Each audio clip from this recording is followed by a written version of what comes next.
Melbourne city থেকে মাত্র আধ ঘন্টা দূরে এমন একটা মার্কেটে আজকে গেছিলাম যেখানে আলু, পেঁয়াজ, ডিম সহ সমস্ত ইন্ডিয়ান সবজি অবিশ্বাস্য কম দামে পাওয়া যায়। শুনলে তোমরা চমকে যাবে।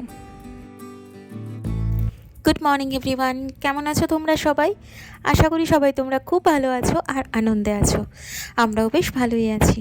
আমি শান্তনী, আমার নতুন একটা ব্লগে তোমাদের সবাইকে স্বাগত জানাই। চলো আজকের দিনে গল্পটা তাহলে শুরু করি।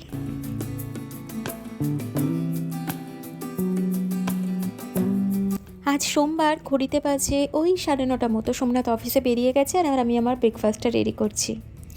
অ্যাভোকাডো টোস্টটা খেতে তোমাদের বলছিলামই, আমার ভীষণ ভালো লাগছে। অ্যাভোকাডোটা যবে থেকে খাওয়া স্টার্ট করেছি আর যবে থেকে ওই যে পাতিলেবুর রসটা দেওয়া স্টার্ট করেছি, ওইটাতে যেন আলাদা টেস্ট দেয়। কোনো ডিম ফিম কিচ্ছু লাগে না, শুধু অ্যাভোকাডোটা নাও, তার সাথে একটু পেঁয়াজ দাও, একটু লেবু দাও, গোলমরিচ দাও, একটু বিট নুন দাও, ব্যাস। আর পাউরুটিটা টোস্ট করে তার উপর দিয়ে স্প্রেড করে দাও।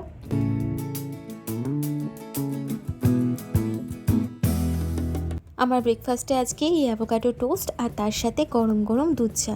মেঘলা মেঘলা আজকে ওয়েদার, আজকে খুব ভালো করে চাটা বানালাম আদা, এলাচ আর একটুখানি দারচিনি দিয়ে। দারচিনির ফ্লেভারটা আজকাল আমার চায়ে আবার ভীষণ ভালো লাগছে।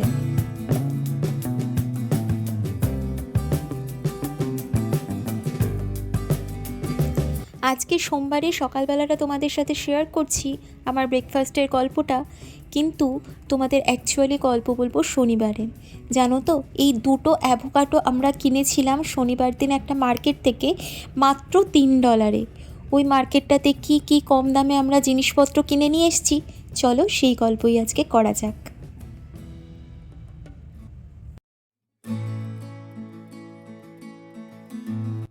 আজ শনিবার, আমরা এখন সেন্ট্রাল মেট্রো স্টেশনে আছি। আমাদের এই 1 মিনিটের ট্রেন এসে যাবে। ক্রেগিবানের ট্রেন ধরে আমরা যাব গ্লেনরয়। ওইদিকে স্টেশন থেকে সোজা আসছি, স্টেশনটা থেকে রাস্তাটা ক্রস করে সোজা আমরা হেঁটে যাচ্ছি। 300 মিটার হাঁটবো, তারপরই পরপর দোকানগুলো পাওয়া যাবে। অ্যাটলিস্ট ম্যাপে তো তাই দেখাচ্ছে। জায়গাটা বেশ ভালো, মানে জমজমাট মতো জায়গা, একটা ছোট শহর।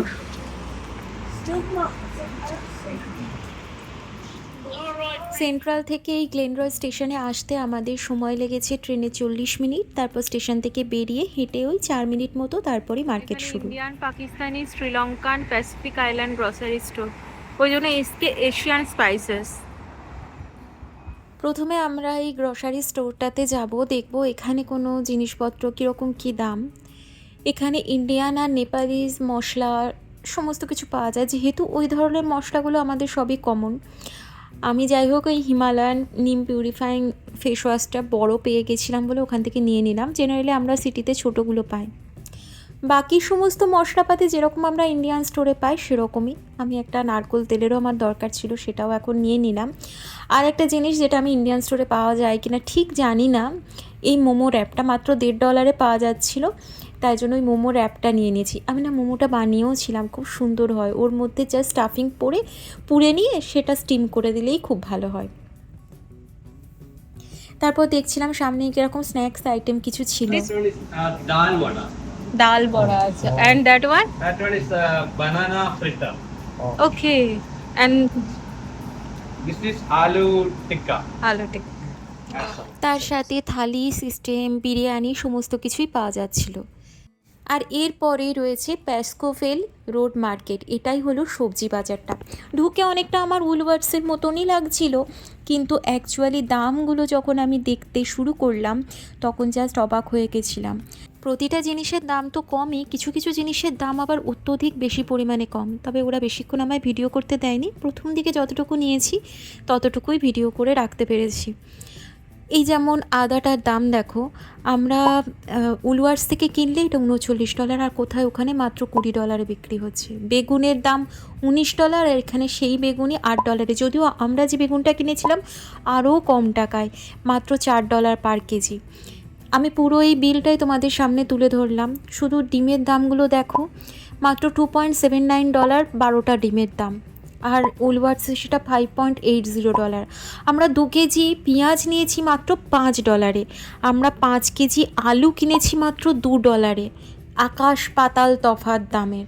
আমি বিলটাও দিয়ে দিলাম, আমি ভিডিও করেও তোমাদের বিলটা পুরোটা দেখিয়ে দিলাম। তোমরা পারলে স্ক্রিনশট নিয়ে দামগুলো একটুখানি কম্পেয়ার করে দেখো।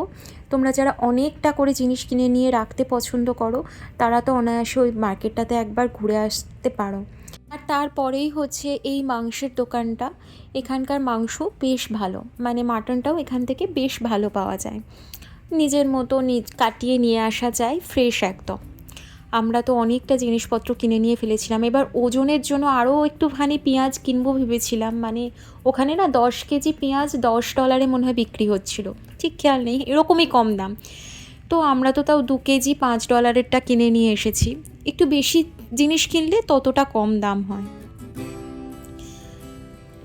সেদিন মৌমিতাদিরা আমাদের বাড়িতে এসেছিলো, মৌমিতাদিদের কাছ থেকেই আমরা এই অ্যাড্রেসটা জানতে পারি। আর আজকেই আমরা এক্সপ্লোর করতে চলে গেছিলাম, কারণ আগামীকাল আমাদের বাড়িতে আরও কয়েকজন বন্ধু আসবে, তাদের জন্য বাজার আজকে করার দরকারই ছিল। কারণ আমি আজ রবিবার দিন বাজারে যেতে পারবো না কুইন ভিক্টোরিয়া মার্কেটে, তাই জন্য আজকে বাজার করে নিয়ে চলে আসলাম। ভিক্টোরিয়া মার্কেটেও দাম একটু কম হয়, কিন্তু ভিক্টোরিয়া মার্কেটের থেকেও ওখানে অনেকটা দাম কম, মানে ভিক্টোরিয়া মার্কেটের থেকে 30 to 40% দাম কম বলতে পারো। উলওয়ার্সের থেকে তো অনেকটা দাম কম। আমি একটু সবজিগুলো এইভাবে রেখে দিই ফ্রিজের মধ্যে, যাতে সবজিগুলো অনেক দিন পর্যন্ত ভালো থাকে। স্ট্রবেরি আর ব্লুবেরির দাম এতটা কম আমি তো ভাবতেও পারিনি। স্ট্রবেরি 250 গ্রাম মাত্র $2 পেয়েছি, ব্লুবেরিটা পেয়েছি মাত্র $3। তোমরা যারা ক্রেগিভান সাইডে থাকো তারা তো অবশ্যই গ্লেনরয় জায়গাটাতে এরকম মার্কেট আছে জানো, আর যারা এখনও পর্যন্ত জানো না অবশ্যই ভিজিট করো, দেখো বেশ কম দামে জিনিসপত্র পাবে, আশাহত হবে না, ট্রাস্ট মি। এরপর আমরা বিকেলবেলা একটুখানি হাঁটতে বেরিয়েছিলাম, ওই সাউথ ব্যাংকের পাশটা দিয়ে বেশ খানিকক্ষণ হাঁটলাম। অনেকদিন ধরে খাবো খাবো করছিলাম, শনিবার দিন বিকেলবেলা একটু টুকটাক খেতে ইচ্ছে করে, তাই জন্য আমরা এখন নেনে চিকেনে চলে এসেছি। নেনে চিকেন মানেই আমাদের স্ট্রিট ফুড টাইপের একটা ফিল আসে। অর্ডার করেছি আজকে একটা কোরিয়ান কর্ন ডগ যেগুলো হয় সেইগুলো, অনেক দিন ধরে এটা খাবো ঠিক করছিলাম। অরিজিনাল টেস্টটা নেওয়ার জন্য চিকেন দিয়ে অর্ডার করিনি, যদিও ভেজ আর চিকেন দুটোই $10।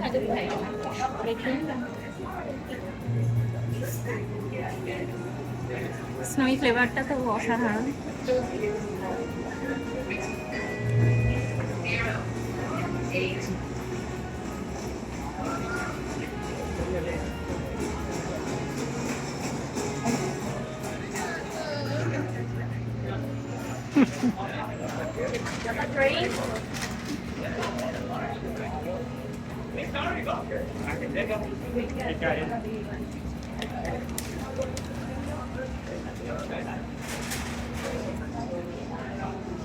তুমি খেতে খাও। বেশ ভালোই লাগলো, তবে মনে হচ্ছিলো যেন চিকেন দিয়ে অর্ডার করলেই ভালো হতো। চিকেন সসেসটা থাকলে তার সাথে চিজটা, মানে আমরা একটু চিকেন দিয়ে খেলেই মনে হয় বেশি ভালো লাগতো। তো অনেকটা চিজ খাওয়া হয়েছে বলে আমরা দুজনে আরেকটু হাঁটাহাঁটি করে তারপর ঠিক করলাম বাড়ি ফিরবো, কারণ বাড়ি ফিরে আজকে একটু পরোটা খাওয়ার ইচ্ছা হয়েছে। আমি মেখেই এসেছিলাম পরোটার আর কি ময়দাটা। আর আমি গতকাল একটু নিজে পনির বানিয়েছিলাম, মানে নিজেই পনির বানিয়ে পনিরের আর কি শাহি পনির, মটর পনির যাই বলো না কেন, একটা ওই কাজু বাদাম টমেটো দিয়ে বানিয়েছিলাম, সেই গ্রেভিটা দিয়ে আজকে পরোটা খাওয়ার ইচ্ছা হয়েছে। আর আসলে ফ্রিজের মধ্যে বেশি কিছু জিনিসপত্র আমি রাখতে চাইছি না, কারণ আগামীকাল অনেক রান্নাবান্না করার আছে। তারপরে মাংসটাও ম্যারিনেট করে ফ্রিজের মধ্যে রেখেছি, আর আমার ফ্রিজটা তো জানোই ছোটো, তাই জন্য যা খাবার দাবার সব কিছু আজকে শেষ করে দিতেও চাইছি। এই পনিরটা বাড়িতে বানিয়েছিলাম, কিন্তু পনিরটা দেখতে পুরো বাইরে যেরকম পনির হয় সেরকমই লাগছিল, আর খেতেও অপূর্ব হয়েছিল। এখানকার দুধটা তো খুব মোটা হয়, ঘন হয়, মানে ফুল ক্রিম মিল্কটা নিলে, তাই জন্য সেইটার পনিরটা খুব সুন্দর হয়। আমি ওই কাপড়ের মধ্যে নিয়ে রেখে দিই সেই পনিরটা, সেটা থেকে পনিরের মতো পিস পিস করি, দেখো ভীষণ সফট হয়। পরোটা দিয়ে এরকম কড়াই পনির, পরোটা দিয়ে শাহি পনির, মটর পনির যাই বলো, খেতে খুব ভালো লাগে। তো চলো, আজকের ভিডিওটা তোমাদের যদি কিছু উপকারে লাগে আমি খুব খুশি হব। আজকের ভিডিওটা আমি এখানেই শেষ করছি। যদি কিছু ভালো লেগে থাকে ছেড়ে যাওয়ার আগে অবশ্যই চ্যানেলটা সাবস্ক্রাইব করো, লাইক করো আর কমেন্ট করে আমার পাশে থেকো। আর কিছু জিজ্ঞাসা থাকলে অবশ্যই কমেন্টে জানিও। আজকে আসছি, সবাই ভালো থেকো, টাটা।